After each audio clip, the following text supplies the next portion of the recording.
এক দম্পতি আদালতে গিয়েছে তাদের ডিভোর্সের কেস ফাইল করতে।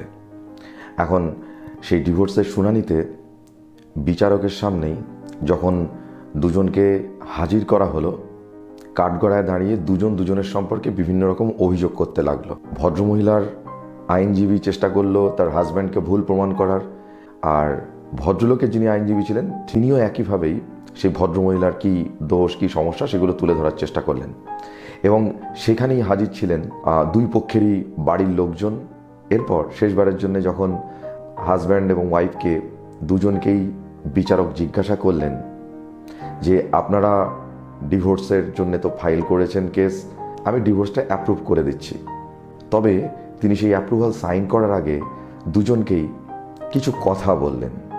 সে কথাগুলো একটা দম্পতির জন্যে, বিশেষ করে আজকালকার সমাজ ব্যবস্থায় বা আজকের জীবনযাত্রা, আজকের লাইফস্টাইলে এই কথাগুলো আমার কাছে মনে হলো ভীষণই দামি।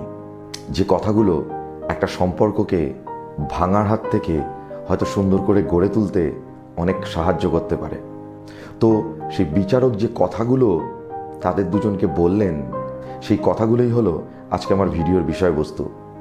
একটা সুন্দর সম্পর্ক কিভাবে গড়ে তুলতে হয় এবং একটা সম্পর্ককে সারা জীবন কিভাবে সুন্দর রাখতে হয় তারই কিছু কথা বিচারক তাদেরকে শোনালেন। আপনাদেরকে সেই কথাগুলোই আজকে শোনাবো যে একটা গুড রিলেশনশিপের শর্তগুলো কী। তবে ভিডিওটা শুরু করার আগে অবশ্যই আপনাদেরকে বলবো, যদি ভিডিও ভালো লাগে লাইক করবেন, শেয়ার করবেন এবং চ্যানেলটাকে অবশ্যই সাবস্ক্রাইব করবেন এবং পাশে থাকা বেল আইকনটাকে প্রেস করে দেবেন যাতে নতুন ভিডিও আসার সাথে সাথে আপনাদের কাছে নোটিফিকেশান পৌঁছে যায়। তো বিচারক তাদের ডিভোর্সে অ্যাপ্রুভাল দেওয়ার আগে যে কথাগুলো তাদের বললেন যে আপনারা ডিভোর্স নিচ্ছেন কোনো অসুবিধা নেই, কিন্তু ডিভোর্স নেওয়ার আগে আমার নিজের কিছু অভিজ্ঞতার কথা আপনাদেরকে বলতে চাই। এই বলে তিনি শুরু করলেন। বললেন, একটা সুন্দর সম্পর্ক কিসের উপরে নির্ভর করে জানেন? তিনটে জিনিসের ওপরে। বলতে পারেন এই তিনটে জিনিস একটা সুন্দর সম্পর্কের তিনটে স্তম্ভ। ফার্স্ট হচ্ছে পেশেন্স, ধৈর্য। বর্তমান যুগে আমি এখানে কোর্টে প্রচুর কেস দেখি, আপনাদেরও দেখলাম, আপনারা কেউ কারোর কথা ঠিক করে শুনতে চাইলেন না। আপনাদের মধ্যে দেখেই বুঝতে পারলাম ধৈর্যের অভাব। একজন কি বলতে চাইছে, কি বোঝাতে চাইছে সেটুকু শোনার ধৈর্যটুকু আপনাদের মধ্যে নেই, এবং ম্যাক্সিমাম ক্ষেত্রেই মানুষের মধ্যে সেটা নেই। সম্পর্ক বজায় রাখতে গেলে ফার্স্ট যেটা দরকার সেটা হচ্ছে ধৈর্য। আপনি যদি সামনের মানুষটার কথা ধৈর্য ধরে না শোনেন, তাহলে তার কি মনের কথা, সে কি বোঝাতে চাইছে বা বলতে চাইছে সেটা আপনি বুঝতে পারবেন না। তার কারণ দেখুন, একসঙ্গে দুটো মানুষ যখন সম্পূর্ণ দুটো আলাদা ব্যাকগ্রাউন্ড থেকে এসে থাকতে শুরু করে, তখন তাদের চিন্তাভাবনার ক্ল্যাশ তৈরি হবেই। তাদের ভাবনা, তাদের চাওয়া পাওয়া এগুলো ক্ল্যাশ করবেই। তো সেক্ষেত্রে যখন দুটো মানুষ ডিসিশন নিয়েছেন একসাথে থাকার, নিশ্চয়ই জেনে শুনেই নিয়েছেন। তাহলে এটা তো আপনাদের বোঝা উচিত যে একটা সম্পর্কের মধ্যে দুটো মানুষ, তাদের চিন্তাভাবনা আলাদা, তাদের ব্যাকগ্রাউন্ড আলাদা, তাদের শিক্ষা আলাদা। তো সেখানে দুটো মানুষ যখন একসঙ্গে থাকছেন, তখন একজনকে তো আরেকজনের কথা শুনতে হবে। সে কি বলতে চাইছে বা বোঝাতে চাইছে, আপনি তার সাথে সহমত না হতে পারেন, সেটা তাকে ঠান্ডা মাথায় বোঝাতে হবে বা তার কথাটাকে বুঝতে হবে, তারপর আপনার বক্তব্যটা সেখানে রাখতে হবে। তখন এটা যদি দুপক্ষই সমানভাবে করে, ধৈর্য ধরে করে, তাহলে মনে হয় অনেক সমস্যারই সমাধান হয়ে যায়।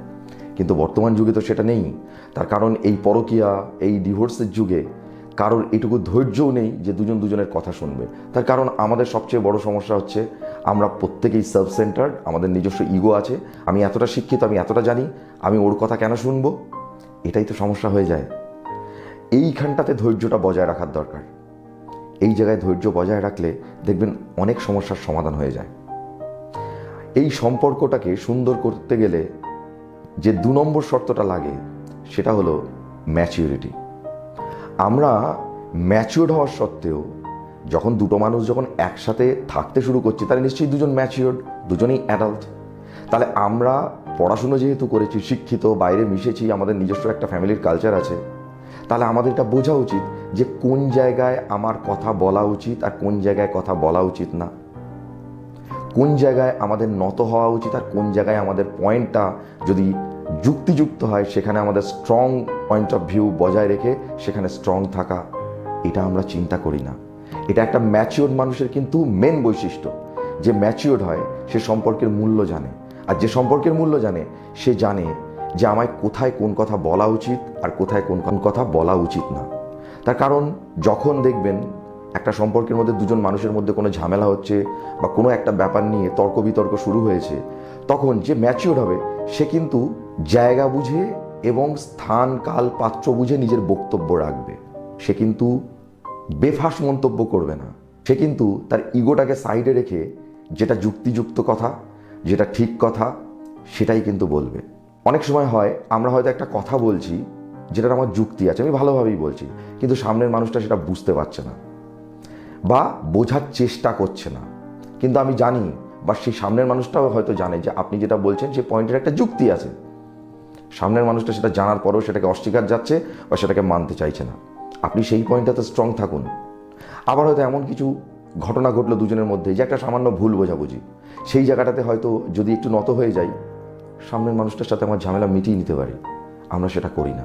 আমরা ম্যাচিওর হওয়ার সত্ত্বেও বর্তমান যুগে শুধুমাত্র আমাদের ইগোর কারণে, আমাদের নত না হওয়ার কারণে, আমাদের কথাবার্তার উপর কন্ট্রোল না থাকার জন্যে আমরা কিন্তু সম্পর্ক নষ্ট করে ফেলি। একটা সুন্দর সম্পর্কের 3 নম্বর পয়েন্ট যেটা হলো বা 3 নম্বর শর্ত যেটা হলো, ডোন্ট এন্টারটেইন এনিবডি। অর্থাৎ অন্য কোনো ব্যক্তিকে তোষামত করবেন না। দেখুন, সম্পর্কটা আপনাদের দুজনের। এখানে দেখলাম যে আপনারা উকিল নিয়েছেন, সেটা যেহেতু আপনাদের ডিভোর্সের মামলার জন্যে। এখানে আপনাদের দুই ফ্যামিলিরই লোকজন বর্তমান এবং প্রত্যেকেই আপনাদের হয়েই কথা বলল। আপনাদের কোনো ফ্যামিলি মেম্বারকে দেখলাম না যে আপনাদের ভুলগুলোকেও এখানে স্বীকার করতে বা বলতে। আপনারা ভেবে বসে আছেন আমাদের বাড়ির লোকজন আমাদের সাপোর্ট করছে মানে আমরাই ঠিক। দেখুন, সম্পর্কটা আপনাদের দুজনের। আপনারা দুজন জানেন আপনারা দুজন অ্যাকচুয়ালি কীরকম, আপনারা কি পছন্দ করেন, কি অপছন্দ করেন, আপনাদের ভালো লাগা খারাপ লাগা, আপনাদের চিন্তাভাবনা। আপনাদের দুজনের বাইরে কিন্তু এটা কিন্তু অন্যরা কিন্তু সেভাবে বুঝবে না। তো আপনারা যখনই আপনাদের কোনো সমস্যা, কোনো ঝামেলার মাঝখানে আপনাদের ফ্যামিলি বা আপনাদের বন্ধুবান্ধব বা যে কেউ হোক, যাকেই ইনভলভ করবেন, সে কিন্তু আপনাদের কারোর না কারোর পক্ষ নিয়েই কথা বলবে। সেক্ষেত্রে সম্পর্কটা আরও বিগড়ে যাবে। আপনাদের সমস্যা, আপনারা দুজন ম্যাচিওর পারসন, আপনাদের ধৈর্য ধরে সেই জায়গাটাকে বজায় রেখে দুজনের কথা বা সমস্যার কথা শুনতে হবে এবং দুজনকেই একই সাথে দুজন মিলেমিশে সেই সমস্যার সমাধান করতে হবে। তবে গিয়ে আপনাদের সম্পর্ক টিকবে। আর একটা জিনিস, আপনি দেখছেন আপনার সামনের মানুষটা কন্টিনিউয়াসলি একই ভুল বারবার করে চলেছে, আপনি সেটাকে ইগনোর করে যাচ্ছেন বা চেষ্টা করে যাচ্ছেন সম্পর্কটা যাতে টেকে বা সম্পর্কটা যাতে টিকে থাকে আপনি কম্প্রোমাইজ করে যাচ্ছেন। এটাও ভুল। মিনিমাম আপনার মান সম্মান বা নিজের আত্মসম্মান বোধটা তো থাকা উচিত। যেখানে দেখছেন আত্মসম্মান বোধ কিছুই নেই, আপনি কম্প্রোমাইজ, আপনি স্যাক্রিফাইস করার পরও আপনার আত্মসম্মানের মিনিমাম ভ্যালুটুকু দিচ্ছে না, সেখানে আপনি স্ট্রং হয়ে যান। সেখানে সেই মানুষটাকে এন্টারটেইন করবেন না। কিন্তু যদি নিজে একটু নিচু হয়ে নিজের একটু আত্মসম্মান বোধ যদি সরিয়ে রেখে সামনের মানুষটার কথাটা মেনেই নেই দু একটা ক্ষেত্রে, তাহলে সেই সম্পর্কটা সারা জীবনের জন্য টিকে যায়। এবং এতে কী হবে, উল্টো এফেক্ট হবে। সামনের মানুষটা যখন দেখবে যে না, ও তো কিছু কিছু ক্ষেত্রে কম্প্রোমাইজ করছে, আমি ভুল হওয়ার সত্ত্বেও সে স্বীকার করে নিচ্ছে নিজের ভুল, বা নিজের ভুল না হওয়ার সত্ত্বেও স্বীকার করছে না আমারই ভুল হয়েছে, তখন সামনের মানুষটাও আস্তে আস্তে চেঞ্জ হবে।